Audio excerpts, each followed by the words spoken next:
सोचने की बात है, उत्तराखंड की खूबसूरत वादियों में जहाँ देवताओं का वास माना जाता है, वहाँ ऐसी खौफनाक कहानी भी हो सकती है। जी हाँ, ये कहानी है पौड़ी गढ़वाल की। चलिए देखते हैं एक ऐसे खानदान की दास्तान जिनकी जिंदगी एक गहरे राज ने हमेशा के लिए बदल दी। हाँ, एक खानदान, एक छोटा सा गांव और एक ऐसा राज जो इतना गहरा था कि सब कुछ तबाह कर गया। लेकिन रुक जाइए, ये सिर्फ कोई आम भूत प्रीत की कहानी नहीं है। असलियत इससे कई ज्यादा ज्यादा खौफनाक है। तो शुरू करते हैं इस कहानी को पूरे गांव के सुकून भरे माहौल से। एक खानदान था वहाँ, बिल्कुल आम सा। अपनी मेहनत और सादगी के लिए पूरे गांव में उनकी मिसाल दी जाती थी। उनकी जिंदगी में आप कह सकते हैं हर चीज़ अपनी जगह पर थी। दीन, ईमान, रिवायात, सब कुछ। अब इस कहानी में आगे बढ़ने से पहले एक चीज समझना बहुत जरूरी है। कुल देवता का कॉन्सेप्ट। आखिर ये कुल देवता हैं क्या? देखिए, ये खानदान के पुश्तैनी मुहाफिज देवता होते हैं। एक ऐसी ताकत जो नस्लों से उनकी हिफाजत करती आ रही है। और इस खानदान का भी यकीन था कि जब तक वो अपने कुल देवता की पूजा करते रहेंगे ना, कोई बुरी से बुरी चीज भी उनका कुछ नहीं बिगाड़ सकती। इस कहानी के मरकजी किरदार हैं गगन, जो फौज में थे, उनकी बीवी मधु और उनकी दो बेटियां। दिल्ली में अच्छी खासी जिंदगी गुजर रही थी, पर फिर एक दिन गांव से एक फ़ोन कॉल आती है और सब कुछ बदल जाता है। खबर आई कि गगन के वालिद की तबीयत बहुत ख़राब है और उन्हें फ़ौरन गांव आना होगा। गगन जब गांव पहुंचा तो उसने अपने वालिद को बिस्तर पर पाया। उन्होंने कमजोर सी आवाज में गगन से एक ही दरखास्त की, बेटा अब यहीं रुक जाओ।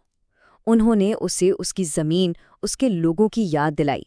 बस वालिद की इस ख्वाहिश के आगे गगन ने सर झुका दिया और फौज की जिंदगी छोड़कर हमेशा के लिए गांव में बसने का एक बहुत बड़ा फैसला कर लिया। तो गगन और उसका खानदान गांव की जिंदगी में ढलने लगे। सब कुछ ठीक लग रहा था कि अब शायद सुकून मिल जाएगा। लेकिन किस्मत ने कुछ और ही लिखा हुआ था। मंदिर का वही रोज का रास्ता एक ऐसे पुरअसरार हादसे का गवाह बनने वाला था जो इनकी खुशियों पर हमेशा के लिए ग्रहण लगा देगा। वक्त गुजरता गया। पहले गगन के वालिद चल बसे। फिर कुछ साल बाद खबर आई कि मधु तीसरी बार उम्मीद से है। सब खुश थे। फिर आई वो मनहूस सुबह। तेज बारिश हो रही थी और मधु अपनी सास के साथ कुल देवता के मंदिर के लिए निकली। लेकिन उस दिन की दोपहर उनके लिए क़यामत बनकर आई। वो दोनों घर वापस कभी नहीं लौटीं। मिले तो सिर्फ उनकी लाशें। अब यहाँ से मामला पेचीदा होना शुरू होता है। देखिए, गांव वालों ने, पुलिस ने, सबने यही कहा कि भाई बारिश थी, पाँव फिसल गया होगा, हादसा हो गया, सीधी सी बात। लेकिन एक ऐसी चीज थी जो इस सीधी सी कहानी में फिट नहीं हो रही थी। मधु के सीने पर एक अजीब सा जख्म, गहरा जख्म, जैसे किसी जानवर ने हमला किया हो। खैर, लोगों ने दिल को तसल्ली दे दी कि हाँ, पहाड़ी इलाका है, मरने के बाद शायद किसी जानवर ने नोच लिया हो सकता है। लेकिन गगन के दिल में एक शक पैदा हो चुका था। क्या ये सच में सिर्फ एक हादसा था, या पर्दे के पीछे कुछ और ही खौफनाक खेल चल रहा था? अभी इस हादसे का गम ताज़ा ही था कि इस खानदान पर एक और, पहले से भी ज्यादा खौफनाक साया मंडलाने लगा।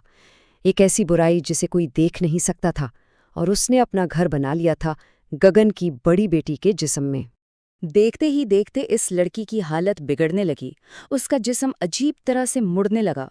वो रातों को चीखा मारती, घंटों दीवारों को घूरती रहती और खुद से सरगोशियों में बातें करती। लेकिन जो सबसे दहलात देने वाली बात थी, वो था एक निशान। उसके सीने पर बिल्कुल वैसी ही जगह, वैसा ही जख्म का निशान जैसा उसकी माँ मधु की लाश पर मिला था। जब हर तरफ से मायूसी हो गई तो गगन उसे गांव के पंडित के पास ले गया। पंडित ने सिर्फ एक नज़र लड़की की आंखों में देखा और एक लफ्ज कहा जिसने गगन की रूह फना कर दी। मसान। गढ़वाली लोक कहानियों में मसान का मतलब कोई आम भूत नहीं होता। ये एक ऐसी इंतकामी रूह है जो किसी जिस्म पर कब्जा करती है और अपना मकसद पूरा किए बिना उसे कभी नहीं छोड़ती। और अब कहानी अपने सबसे खौफनाक मोड़ पर आती है। पूरा गांव इस घर के आंगन में जमा है। पंडित ने मसान को निकालने की पूजा शुरू की। लेकिन इस पूजा में मसान नहीं, बल्कि एक ऐसा सच सामने आया जिसने सबके रोंगटे खड़े कर दिए। इस लड़की के जिस्म से एक आवाज आई जो उसकी नहीं थी। वो उसकी माँ मधु की आवाज़ थी। इस रूह ने वो राज बताना शुरू किया जो वो अपने साथ कब्र में ले गई थी। उसने बताया कि हादसे वाले दिन रास्ते में उन्हें गगन मिला था, गुस्से से लाल, और उसने मधु से कहा, मैं नहीं चाहता कि मुझे वापस से एक और लड़की हो। गगन हमेशा से एक बेटा चाहता था। ये ख्वाहिश अब नफरत बन चुकी थी। जब उसकी बूढ़ी माँ ने अपने ही बेटे के मुंह से ये जहर उगलते सुना तो वो सुन रह गई। इससे पहले कि वो कुछ समझ पाती, गगन ने अपनी सगी माँ को पहाड़ी से नीचे धक्का दे दिया।